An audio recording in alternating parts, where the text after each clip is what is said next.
Halo sahabat, ketemu lagi di kanal Kolase Sakawarga. Hari ini gua akan ngobrol-ngobrol mendengar cerita dari teman lama gua, sahabat lama gua, Novita Anggraini. Selamat malam, Nov. Thank you sudah mau berbagi di kanal ini. Terima kasih banyak. Selamat malam Mas Danar. Sehat kan? Sehat-sehat. Alhamdulillah sehat, Nov. Gimana kabarmu? Sehat juga kan? Alhamdulillah sudah jauh lebih baik, Syukur sudah lah. mendekati normal. Syukur. Gimana ceritanya itu tiba-tiba kemarin gua baca di laman Facebook lo ada satu postingan yang cukup mengejutkan ya. Gimana ceritanya itu, No? Itu juga sebenarnya aku sendiri juga nggak nyangka ya, karena kan sudah work from home sejak awal. Jadi memang sudah sangat membatasi aktivitas sih sebenarnya. Cuma suami kan masih tetap bekerja, jadi dia tetap ke kantor. Terus kemudian saya masih bertemu beberapa teman, tapi sudah membatasi sebenarnya. Jadi hanya selektif banget. Nah tapi kemarin tiba-tiba sakit, jadi kayak mungkin demam gitu 3-4 hari, terus langsung udah parno kan kalau kayak gini, terus kita nggak ke rumah sakit, hanya via aplikasi kita konsultasi, terus minum obat segala macem. Sudah hari keempat kok masih demam, tapi tidak ada tanda COVID ya, kita bilang kayak sesek nggak ada, terus indera penciuman, perasa semuanya tuh normal, jadi nggak ada tanda-tanda yang kita bilang, orang bilang tanda COVID, jadi masih pede lah kita sama keluarga tuh. Jadi kayak hari kelima obat udah habis tapi kok masih demam, oh mungkin apa tipes atau DB gitu pikiran. Akhirnya saya ke rumah sakit untuk tes, cek lab seluruh semuanya, jadi nggak hanya tes tipes dan DB tapi juga ronsen dan semuanya sih. Jadi sebenarnya kata dokter semuanya baik dan terkonfirmasi tipes sebenarnya, tapi kok saya sendiri kayak nggak srek aja gitu. Gak apa-apa deh aku iseng. Jadi itu sebenarnya iseng sih. Jadi dokter sendiri nanya, kenapa ibu mau swab? Ibu dari luar kota? Enggak. Ibu kontak dengan orang yang habis COVID?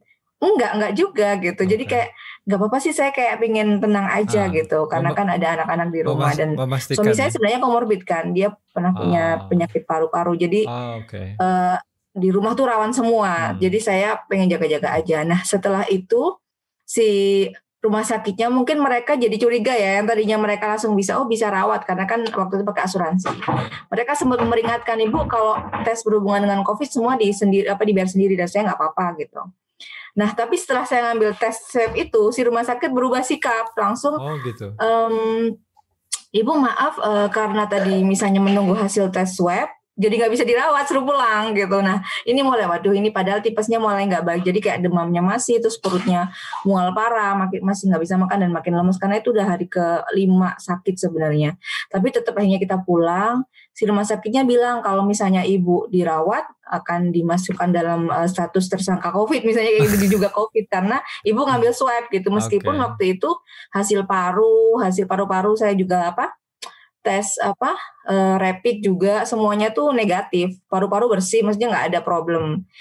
Jadi ya udahlah nggak apa-apa, akhirnya pulang minum obat. Nah pas hari ketiga itu kan kondisi menurun karena kan nggak makan ya, nggak bisa makan, jadi kayak mual parah, kayak tipes lah, seperti itulah, demam dan mual.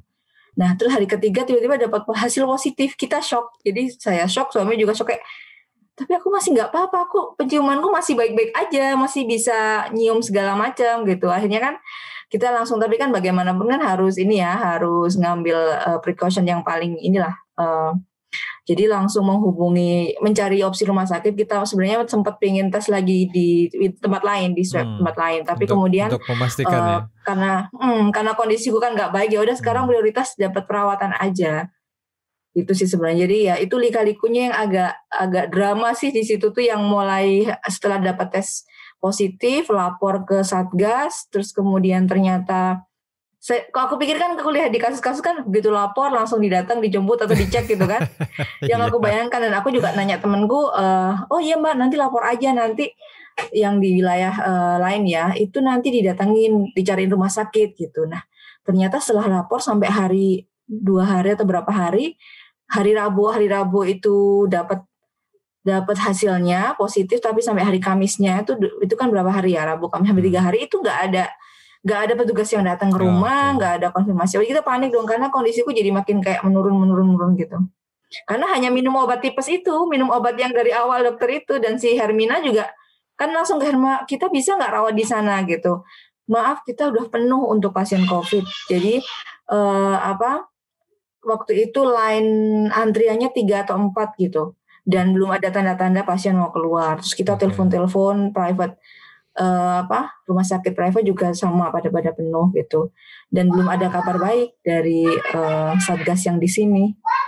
Jadi itulah mulai menurun, mulai panik lah intinya, betapa bahwa wah beneran nih rumah sakit penuh, beneran bahwa susah banget.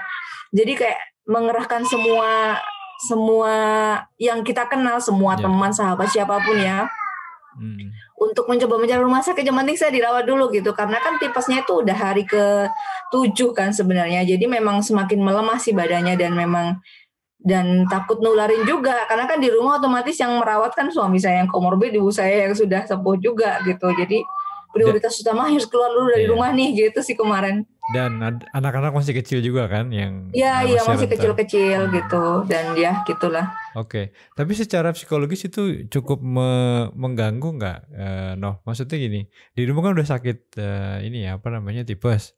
Pasti secara psikologis kan juga, apa namanya, ada pengaruhnya kan, badan semakin lemah, terus ya pasti sebagai ibu kan anak-anak nih siapa yang jagain. Nah, begitu dapat berita dirimu positif itu, eee, ada tambahan beban psikologis nggak sih? Oh iya pasti, tapi Hmm. yang pertama aku takut tuh bukan takut mati sebenarnya, tapi takut stigma. Jadi Oke, aku langsung mikir, oke. waduh nanti anak-anakku malah nggak ada yang mau main nih gitu, bukan ke akunya gitu, kayak takut stigma. Jadi, kalau ya adalah kepikiran bahwa mungkin, banyak yang sembuh kok apa gitu, terus tapi kan aku mikir, tapi kan juga banyak yang mati gitu. Terus kayak, aku masuk yang golongan mana nih, yang sembuh apa yang mati, itu jadi pikiran. Tapi Oke. sebenarnya yang paling waktu itu aku khawatirin ini soal stigma yang pertama ya, sebenarnya nggak tahu itu penting atau enggak, tapi secara psikologis aja. Tapi aku termasuk beruntung, sangat beruntung karena lingkunganku sangat suportif, Mas. Jadi ketika pertama aku tuh langsung terbuka kan, jadi begitu aku positif, aku langsung, ngomong ke tetangga depan, hopefully kita dapat support ya, bahwa kita Hmm. perlu apa segala macem, Hmm. terus kemudian aku lapor ke yang RT dan segala macam, dan alhamdulillah mereka langsung konfirmasi semua, telepon, terus pada support apa yang dibutuhkan, mulai dari perlengkapan untuk, isolasi, makanan dan semuanya. Jadi itu salah satu hal yang mungkin sangat menenangkan ya, comforting di awal-awal tuh. Jadi kayak, oh ini, support sistemnya insya Allah aman. Jadi sebenarnya ini juga support system juga nih Mas, yang bikin aku selamat dapat rumah sakit nih, jadi Ah. bukan bukan pelayanan publik. Iya, Jadi iya, salah iya. satu waktu itu yang kondisiku terus memburuk, jadi kayak hari Jumat, Kamis itu mulai muncul yang simptom, COVID-nya. Jadi mulai agak batuk-batuk tapi nggak berdahak, aku pikir itu batuk, tapi ternyata itu kayak tanda awal mau sesek, jadi kayak nafas pendek-pendek gitu. Jadi aku mulai nggak bisa ngomong, jadi kalau aku ngomong 2 3 kata langsung langsung batuk-batuk. Terus Akhirnya hmm. komunikasi hanya via WhatsApp, terus itu karena makin memburuk, makin panik, kita menghubungi semua orang termasuk tetangga. Jadi dramanya banyak, cari rumah sakitnya tuh susah setengah mati, bahkan cari ambulans. Mungkin aku udah cerita ya yang di status itu kayak masa kritikal yang back and forth menelpon semua orang hanya ingin dapat rekomendasi bisa masuk rumah Hmm. sakitnya, akhirnya bisa masuk rumah sakit Jakarta. Terus kemudian ingin, mendapat ambulans yang nganter aja gitu, padahal, kita udah nggak ngerepotin satgas lah intinya kayak gitu, bahwa kita rumah sakit udah cari sendiri nih, tolong dong dianterin gitu doang. Itu tuh repot banget gitu, banyak banyak ina-inu yang dibantuin tetangga. Jadi kayak tetangga tuh menggunakan jaringannya semua tuh kayak, Hmm. kebetulan kan tetangga ada yang aparat juga, jadi kayak Hmm. membantu nelponin semua orang, itu kayak ya itu sih mungkin salah satu support ya. Jadi support support sistem lingkungan tuh penting banget sih dalam kasusku tuh aku ngerasain banget Mas, yang nyelamatin nyawaku tuh kayaknya itu tuh, gitu. Iya memang, kalau mendengar cerita sebagian besar teman sih memang, yang paling dekat itu dan memang yang menjadi utama itu memang, support system tetangga sih, Noh. Karena ya tadi ya rasio petugas lalu, fasilitas kesehatan apalagi dengan melonjaknya angka, penderita itu memang kewalahan kan. Jadi memang mau nggak mau memang supporting system dari, tetangga sekitar itu memang yang paling paling menentukan. baik itu soal akses ya, dirimu tambah mengkonfirmasi beberapa teman sebelumnya yang cerita juga cerita yang sama. Yang kedua, secara psikologis tentu kemudian sangat membantu tentu ke teman-teman yang lagi kena COVID ya. Oh ada yang ngurusin, oh ada yang bantuin, oh ada yang anak-anak safe misalnya gitu ya. Iya gitu, dan iya sih itu jadi ingat juga sih, oh ya satu lagi kan tadi apa sih yang ditakutin gitu waktu positif COVID.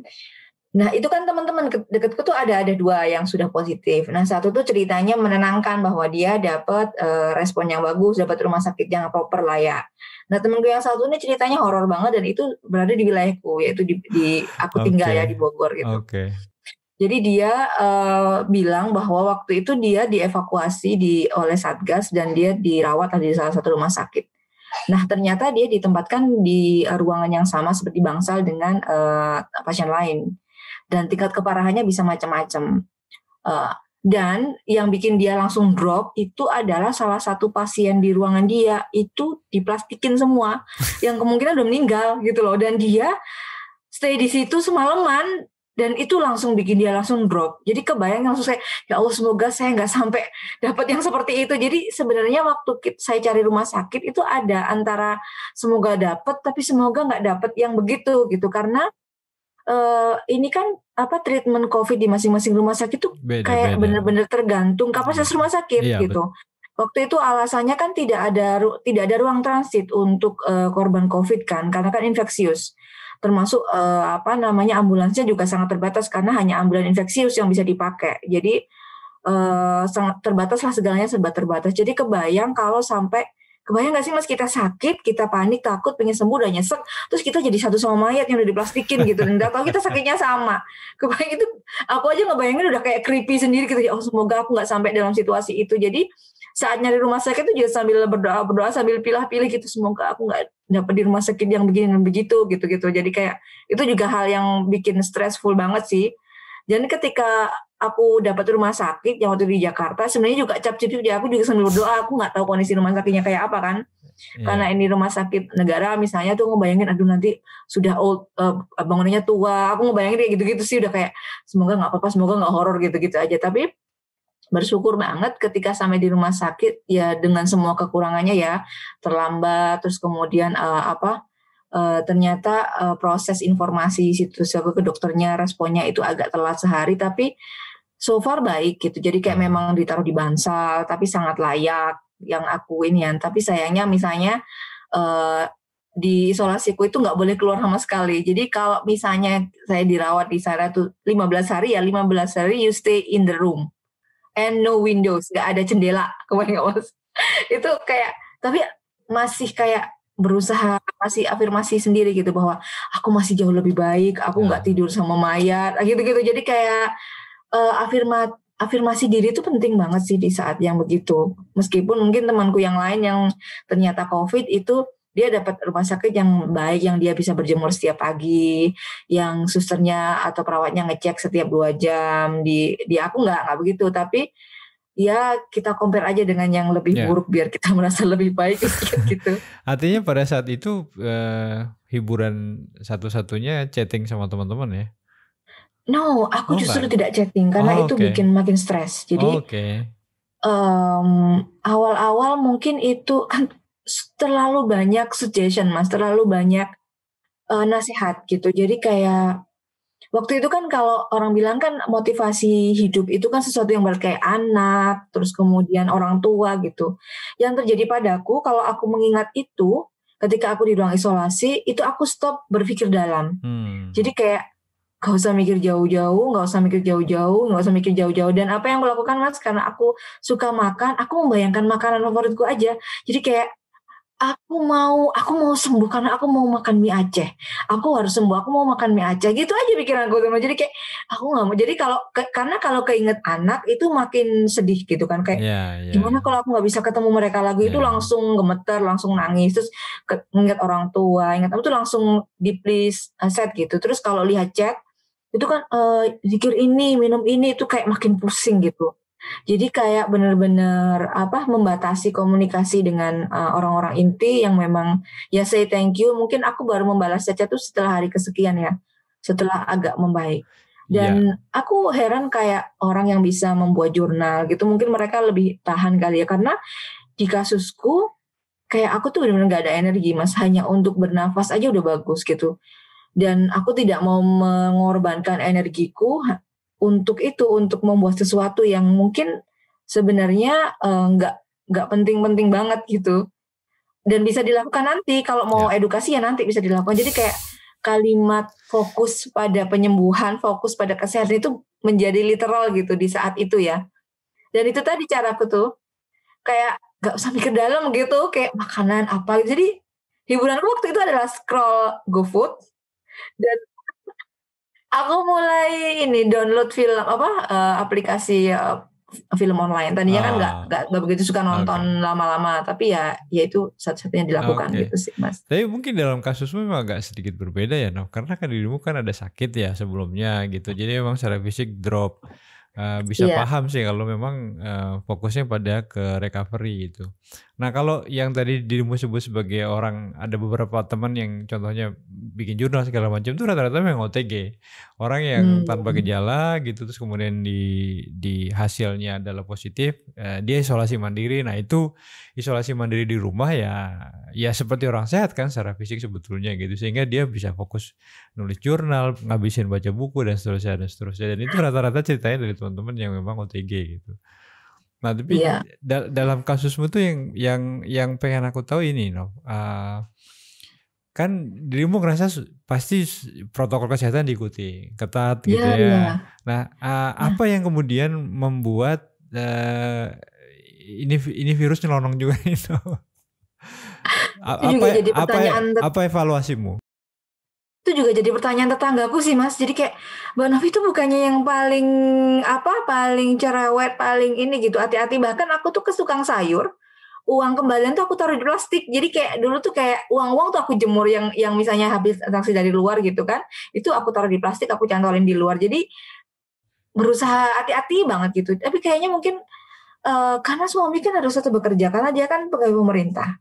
Dia harus tetap bekerja dan dia tetap kontak. Dan you know what, ternyata setelah setelah aku positif kan otomatis kita mengajukan swab di sekeluarga kan. Nah, karena swab by government itu kayaknya hasilnya lebih lama. Jadi hasilnya itu sampai 12 hari. Jadi Oke. hasilnya keluar ketika aku sudah pulang dari rumah sakit. Oke. Dan ternyata suamiku positif. Kebayang nggak? Dan selama positif itu dia merawat anak-anak semuanya di rumah dan itu kayak mukjizat banget. Dia komorbid, dia positif tapi dia dia tidak memburuk ya. Dia OTG terus anak-anak dan ibu tidak ada yang tertular. Ini salah satu, ini aku bilang wak sih kayak berkah banget karena Oke. secara secara pengetahuan yang kita tahu itu tuh resikonya gede banget. Jadi sebenarnya waktu itu yang kita takut karena dia pernah punya paru-paru kan, dia komorbid. Jadi kalau once it hit kayak ya udah gitu. Karena memang paru-parunya udah pernah misalnya pernah luka atau pernah sakit gitu. Tapi kayaknya gaya hidup sih yang menyelamatkan. Jadi kami tuh sekeluarga sebenarnya sangat suka minum jamu. Kayak Hmm. sebelum COVID sih, jadi kayak ibu suka banget bikin jamu yang simpen-simpen aja ngerebus-ngerebus kunyit apa. Jadi itu jadi lifestyle sekeluarga. Mungkin itu juga kenapa cukup tahan. Terus evaluasiku kenapa sampai kena ya kalau bisa ya kayak misalnya kita semua sudah working from home tapi kalau ada yang masih wajib kerja di luar ya udah gitu kan. Bahwa kemungkinan aku terkena dari suamiku kemungkinan. Hmm. Hmm. Karena siapa lagi kontakku gitu kan, Ya. sama aku pernah kontak dengan seorang teman 2 minggu sebelumnya, ketemu dan dia positif juga, tapi aku nggak tahu yang dari mana, karena kan aku sangat sangat bisa dihitung ketemu dan seingatku kalau sama teman ya aku pakai protokol juga meskipun satu mobil aku selalu pakai masker gitu. Dan kemungkinan besar mungkin dari suami itu karena dia setelah dari kantor itu beberapa rekannya tuh ada yang positif, yang otak Hmm. dekat dengan dia. Ya. Tapi dia sempet kayak meriang ringan, tapi minum obat kayak obat demam biasa, antibiotik itu udah langsung sembuh. Nah, terus aku yang langsung tipes memburuk di saat yang sama itu. Nah, apakah di saat itu aku terkena COVID atau apa? Jadi kayak leakingnya tuh masih di situ karena kan sekarang masih pada kerja di luar sebagian, Mas. Meskipun kayak kita di rumah hati-hati. Kayaknya sih ke Oke. sana ya. Iya. Tapi Jadi kayak makin ini juga sih. Oke. Tapi dirimu udah full recovery ya? Udah balik lagi Oh, aktivitas atau apa yang masih perlu di apa namanya? Diobati? sebenarnya aku termasuk sangat cepat negatifnya. Jadi Hmm. waktu itu tipesnya yang agak memburuk sih, tapi treatment di rumah sakit menurutku sangat sangat bagus. Dan for your information, aku tuh nggak nambah suplemen apa-apa. Jadi kayak orang bilang obat Cina apa tuh aku nggak minum sama sekali. Aku nggak minum aneh-aneh lah intinya, karena obat dari dokter udah sangat banyak dan sebenarnya aku nggak suka minum obat. Terus kayak diminum suplemen suplemen alami aja, maksudnya makanan ya. Jadi kayak minum sari kacang hijau, terus kemudian apa yang nyaman diminum aja. Suplemen kan banyak ya yang enak-enak dari makanan ya, bukan yang pil. Dan yang bikin nyaman kayak gitu-gitu aja.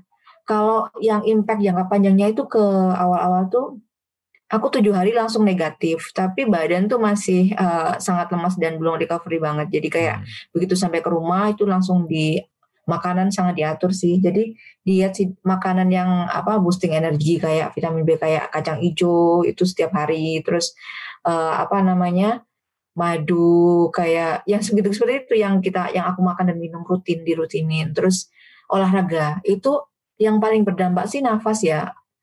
Kayak itu kan selama di sana itu aku ronsen itu 2 kali. Jadi aku bandingin hasil ronsen pertama waktu aku check up di rumah sakit pertama saat tipes, itu paru-paru masih bersih. Terus aku pas nyampe di rumah sakit, hari kedua aku di ronsen lagi itu ada tanda putih tapi belum banyak kayak dikit aja gitu di pojok. Nah pas hari keempat atau keberapa di ronsen lagi itu udah mulai banyak putih-putihnya. Nah Oh, oke. kayaknya itu yang memang udah sampai ke paru-paru. Padahal sebelumnya aku nggak pernah punya sakit paru-paru. Jadi harus berlatih nafas setiap pagi sampai sekarang sih. Salah satu habit yang menempel setelah COVID adalah tidak pernah lagi tidur setelah subuh. Karena harus olahraga. Jadi pernah aku nggak olahraga, jadi pernah sebenarnya olahraganya nggak berat. Aku pernah nggak olahraga karena malas gitu, itu langsung sesek. Jadi kayak siang itu kayak nafas pendek banget. Terus dada itu bisa sangat sakit kayak minum apa bau aerosol yang pewangi-pewangi itu langsung sakit banget gitu. Jadi lebih sensitif, terus kemudian jadi gampang capek. Kayak dulu biasanya bisa jalan muterin lapangan 10 kali, sekarang kayak 3-4 kali udah super ngos-ngosan banget. Jadi dibatasin lah ininya. Itu sih yang afternya yang kurasain ya. Kata orang sih mereka beda-beda ya impactnya masing-masing. Dan Nah, itu tergantung kondisi tubuh sih. oke. Nah, ini Nov, apa yang setelah ini sudah recovery, udah negatif, apa yang berubah dari kebiasaanmu selain tadi ya, tidak tidur setelah subuh karena pagi-pagi harus olahraga. Yang lain apa Nov yang berubah gitu? Jadi lebih membatasi diri lagi, jadi lebih parno lagi untuk ketemu orang. Padahal bisa jadi mungkin ya aku ketularan suamiku sebenarnya, tapi ya kan nggak mungkin kita tinggal terpisah karena dia tetap harus kewajiban bekerja dan sebagainya macam. Tapi jadi lebih nggak keluar-keluar lagi. Kalau tadinya misalnya kayak kebayangkan kerja di rumah Ya. dengan 2 anak usia 7 dan 5 tahun yang Iya. sangat aktif dan kadang-kadang kan pengen butuh waktu untuk bekerja di luar ya, untuk mau menyelesaikan sesuatu, tapi itu tidak bisa lagi atau tidak mau lagi kulakukan. Jadi whatever it cost ya udah kerjain di rumah, nggak usah keluar. Berarti kantor masih WFH terus ya? Iya, itu salah satu yang disyukuri sih, aku syukuri. Jadi kantor sangat support untuk WFH dari awal sih semuanya. Jadi kalau nggak penting-penting banget, memang justru kantor nggak suggest untuk ke kantor gitu, kerjain aja dari rumah itu aja kan sudah karena enabling-nya udah kebangun. Jadi ya bahkan kerja dari rumah jadi sangat super efektif Iya. karena nggak ada waktu yang habis untuk di jalan. Jadi kayak tes Iya, jam 9 betul. ya working hour jam 8, jam 7 ya udah kerja gitu Iya. saya. Jadi kayak jadi makin efektif sebenarnya mungkin. Iya, iya, oke. Nah, ini yang terakhir, Nov. Apa yang bisa dirimu sarankan atau berdasarkan pengalaman-pengalaman yang tadi sudah diceritakan ya? Ini kan eh, di satu sisi kita merasa bahwa virus ini menjadi ancaman yang nyata ya, real gitu. Tapi kan nggak banyak juga orang yang punya kemewahan untuk bisa kerja di rumah, Nov, kayak dirimu gitu. Bahkan suamimu sendiri kan nggak punya kemewahan itu kan, dia harus bekerja di kantor. Nah, sementara di luar sana kan juga banyak sahabat-sahabat kita, saudara-saudara kita yang bekerja di sektor informal gitu ya, memang harus keluar, kalau nggak keluar nggak makan. Nah itu, tapi kan tetap harus memperhatikan aspek-aspek yang memang perlu dijaga ya, protokol kesehatan, apalagi dengar ceritamu barusan kan dirimu cukup ketat, tapi ya tetap aja ada faktor tertularnya gitu. Nah, kira-kira apa Nov yang bisa dirimu sarankan kepada sahabat-sahabat kita di luar sana? Sebenarnya kalau merujuk kembali ke kasusku Mas, jadi kayaknya aku sakit aku kena karena aku sakit. Jadi aku sakit tuh mungkin ada hubungannya dengan mental sih sebenarnya. Jadi saat itu aku dalam kondisi cukup stressful ya, mungkin karena kerjaan berat dan anakku terkonfirmasi berkebutuhan khusus.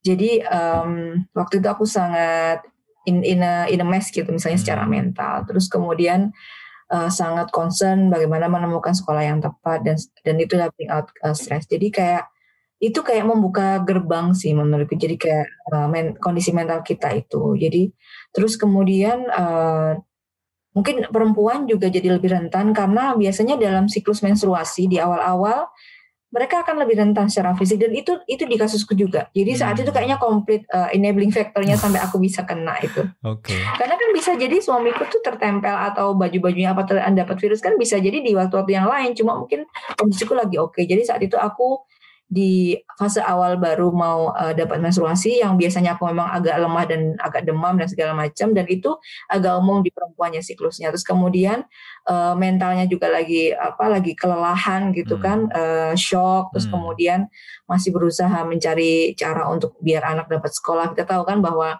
mencari sekolah khusus itu yang PR banget, sekolah inklusif misalnya kuotanya super terbatas, sekolahnya sedikit dan segala macam yang sangat stressful. Terus kemudian banyak hal yang mungkin jadi kayak melemah aja imunnya gitu. Jadi apapun situasinya sih kalau menurutku pasti hidup tuh nggak mungkin kan nggak susah, itu hidup tuh nggak mungkin nggak ada masalah. Tapi kayak pay attention on your health gitu aja sih. Jadi kayak kalau sekarang nih yang merubah banget salah satunya itu ketika ada sesuatu yang harus ku kejar, ku selesaikan, tapi badanku udah mulai ngasih alarm, ini mulai nggak enak. Aku akan drop. Kayak Indian, aku harus hidup gitu sih. Meskipun Indian kayak misalnya kelelahan harus begini harus begitu, misalnya ada target yang harus diselesaikan, terus kemudian kok ini kok begitu, banyak hal lah, misalnya hidup kan pasti banyak ya yang harus kita selesaikan gitu. Tapi kalau misalnya badan udah ngasih alarm, better stop.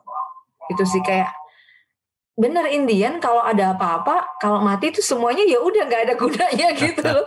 Kamu harus hidup dulu gitu. Jadi kayak itu yang paling penting. Jadi kalau misalnya mungkin memang ada teman-teman atau siapapun yang harus bekerja ekstra dan segala macam, tapi aku lebih memilih untuk mengurangi standar, mengurangi capaian atau apapun itu. Yang penting jalan lah ya, nggak usah terlalu, terutama mungkin orang tua pasti stres banget kan dengan pendidikan anaknya di semua tahap sih menurutku ini. Anak itu semua stressful banget kan dengan kerjaan, dengan nggak ada space kan, nggak ada me time yang biasanya kita bisa meredam kan kalau misalnya kerja di luar kan ada waktu perjalanan yang melerem kekacauan di pekerjaan untuk sampai di rumah dimulai dengan pembahasan baru gitu. Nah ini kan nggak ada space itu, jadi kayak numpuk. Nah kayak itu kan itu stressful banget dan itu yang mungkin sangat ngefek ya ke mental health. Jadi menurutku mental health tuh di sini jadi kayak makin penting gitu Mas Denar, dan mental dan fisikal. Jadi harus ngasih perhatian ke sana sih. Jadi kalau kerja apapun, dimanapun, kalau misalnya badan sudah mulai ngasih sinyal, dan investasi kesehatan tuh nggak mahal. Jadi kunyit tuh 1,5 kilo paling cuma 15.000 loh kunyit. Dan dengan hanya minum kunyit aja, nggak usah yang mahal-mahal ya obat macem-macem ya. Rebus aja kunyit setiap hari, nggak usah bikin kayak kunyit dicuci digeprek gitu, minum setiap hari, terus sama dan itu sangat murah dan sangat mudah. Itu hal-hal simpel yang mulai investing ke badan kita, yang berarti itu investing ke nyawa sih. Jadi kayak real gitu, kata-kata itu tuh jadi kayak makin literal bagiku sih.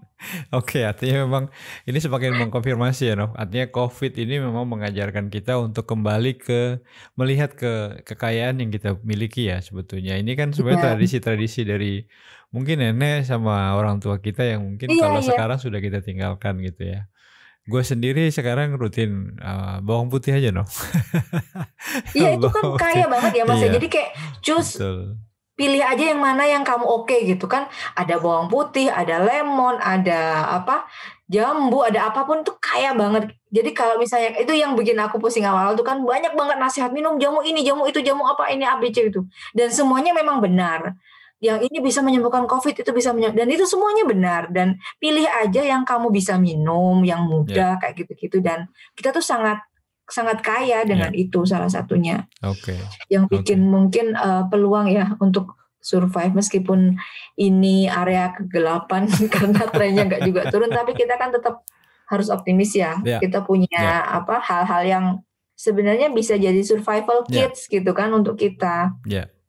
Sepakat sih, sepakat. Tinggal mungkin memang kita perlu apa ya, saling berbagi untuk mendokumentasikan ini jadi pengetahuan bersama ya. Oh ya, Iya, itu menarik juga nanti kita bisa pikirkan.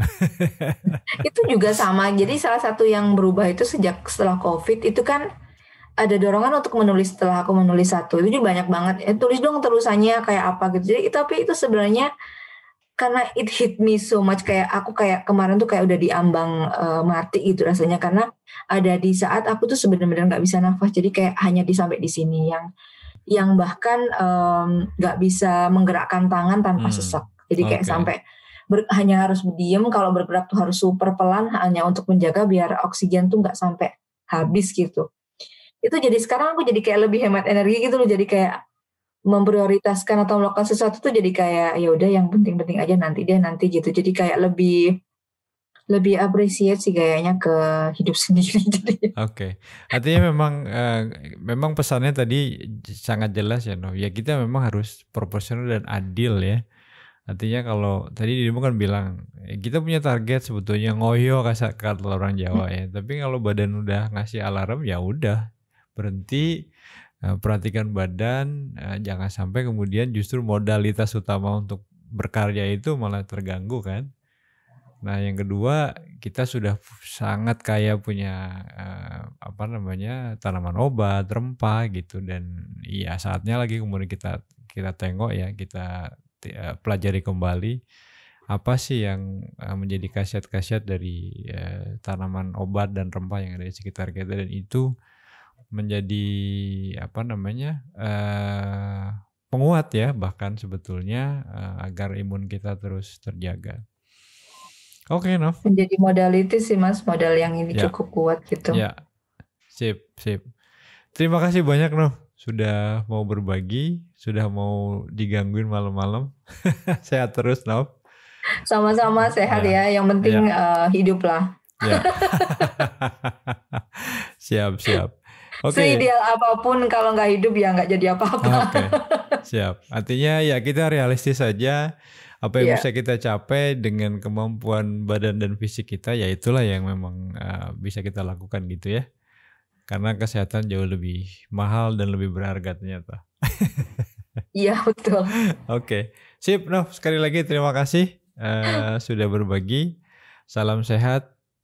Assalamualaikum warahmatullahi wabarakatuh. Waalaikumsalam warahmatullahi wabarakatuh. Kasih juga Mas Dana. Ya.